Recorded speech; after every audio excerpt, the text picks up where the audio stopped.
बिस्मिल्लाहिर्रहमानिर्रहीम। अस्सलाम वालेकुम। मैं आ गई हूँ रूफ पे और टाइम है दिन के 3 और ये देखें जी, ये रेस्ट कर रहा है ऐसे खड़े होके। अच्छा, बच्चों को उधर कर दिया धूप में थोड़ी देर के लिए, क्योंकि विटामिन डी जो है वो धूप जो है विटामिन डी का नेचुरल बेस्ट सोर्स है, इसलिए इन बच्चों के लिए धूप अच्छी है। तो पिंजरे में इसलिए बंद किया कि ये बड़ी बकरियां इनको मारे ना। रात को मैंने अजवा को बंद कर दिया अकेला दूसरे कमरे में। मैंने कहा कि बच्ची है और वैसे भी वो कम ही खाती है, तो मैंने कहा कि चलो उसको अलहदा दे दूँगी। उसने इतना शोर मचाया, इतना शोर मचाया, ये इन दोनों के साथ अटैच हो गई है, तो अब अकेली जो है ना वो रहती नहीं है। अभी देखें जी, करनी है सफाई भी थोड़ी सी। ये खड़ी बाला और चेक करते हैं आज अंडे हैं कि नहीं है, क्योंकि मुर्गी तो बैठी हुई है। चलिए चेक कर लेते हैं। मुर्गी अंडा दिया? हाय अल्लाह, अंडा ही नहीं दिया था, भाग गई है फजूल में। कोई अंडा नहीं है जी आज मुर्गियों ने डंडी मारी। ये खड़े हैं जी सारे, बिल्कुल खामोशी है, शांति है इस टाइम। हाँ जी, बाबू बाबू बाबू क्या कर रहे हैं बाबू? और इसको अपना डर पड़ा रहता है।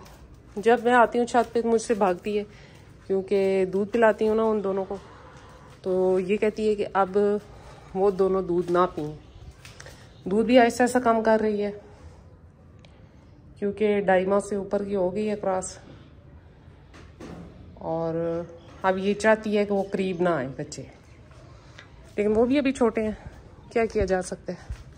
ये देखिए बिल्कुल स्टिल हो गए, धूप लगी है ना, आराम आ गया उनको, सुकून आ गया। चले करते हैं थोड़ी सी सफाई, फिर चले जी कर लेते हैं थोड़ी सी सफाई छत की, फिर मिलते हैं थोड़ी देर में। तो जी आ गई थी आज मैं जल्दी थोड़ा छत पे, तो मैंने सोचा कि चलें ये झाड़ू बना लेते हैं। झाड़ू इसलिए नया बना रही हूँ कि ये जो है ये छोटा हो गया, और इसकी वजह से जो है ना काफ़ी ज़्यादा ज़ोर लगता है बाजुओं का, क्योंकि सख्त हो गया। अब ये नए झाड़ू हैं, इनको खोल के इनको इकट्ठा करके इस डंडे के साथ इनको बांध दिया जाएगा।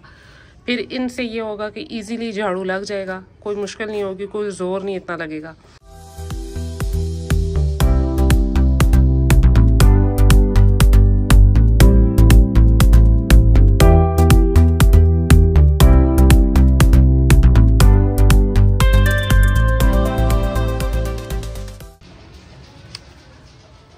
अल्हम्दुलिल्लाह झाड़ू भी बन गया और माशाल्लाह से सफाई भी हो गई। ये देखिए बिल्कुल नीट एंड क्लीन।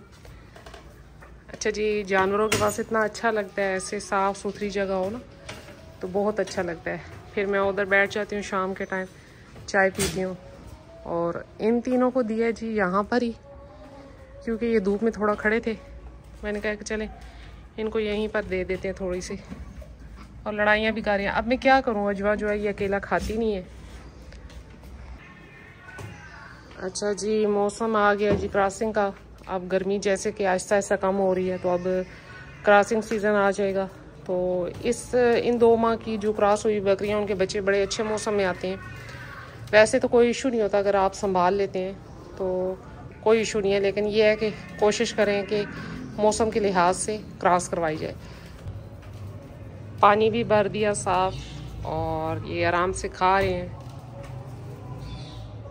सफाई भी हो गई। कौन कौन अपने जानवरों की जगह को ऐसे साफ रखता है मेरी तरह? मैं तो 2 टाइम झाड़ू लगाती हूँ, सुबह भी अगर ज़्यादा गंद हो तो सुबह भी लगा लेती हूँ, और अगर ज़्यादा ना हो तो फिर शाम को लाजमन लगा लेती हूँ। हर रोज़ चाहे जो भी हो, सर्दी हो, गर्मी हो, बारिश हो, मैं शाम के टाइम लाजमन झाड़ू लगाती हूँ। इससे एक तो गंद नहीं रहता, दूसरा स्मेल वगैरह नहीं आती, और जगह भी साफ़ हो जाती है। रात को इसने इतना तंग किया, इतना शोर मचाया, मुझे इतना अफसोस हुआ कि मैंने कितनी बड़ी गलती कर दी कि इसको मैंने अलहदा से बंद किया। मैंने तो उसकी इज़्ज़त की कि चलो तुम छोटी हो, लादा से अपना खा लो। लेकिन इसने उन दोनों के पीछे इतना शोर मचाया, इतना। क्यों अजवा, शोर क्यों मचाए थे? हैं, रात को क्यों शोर मचा रही थी? अच्छा, मुझसे भाइयों ने पूछा जी कि आपका पक्का फर्श है, यानी कि छत पे आपने रखे हुए हैं, तो क्या इनके खुर ख़राब नहीं होते? जी नहीं, बिल्कुल नहीं होते, बल्कि इनके नेल्स जो हैं वो कम बढ़ते हैं, क्योंकि रगड़ खा खा के ना घिस जाते हैं। वैसे ये है कि मैं खुर वगैरह खुद बना लेती हूँ, तो खुर बने हों, नेल्स कटे हों, तो फिर इतना इशू नहीं होता, कोई इतनी ख़ास मसला मसाइल नहीं होता। और अल्लाह का शुक्र है कि इन 6 सालों में कभी ऐसा कोई वाक़या नहीं आया कि जी फ़र्श की वजह से इनके पाँव ख़राब हुए हों या खुर वगैरह, तो ऐसा कोई इशू नहीं है, कुछ भी नहीं होता। ये थी आज मेरी छोटी सी वीडियो शाम के टाइम की। आपने मुझे बताना है मेरी वीडियो कैसी लगी आपको। मिलते हैं नेक्स्ट किसी वीडियो में, नेक्स्ट किसी टॉपिक के साथ। तब तक के लिए बाय।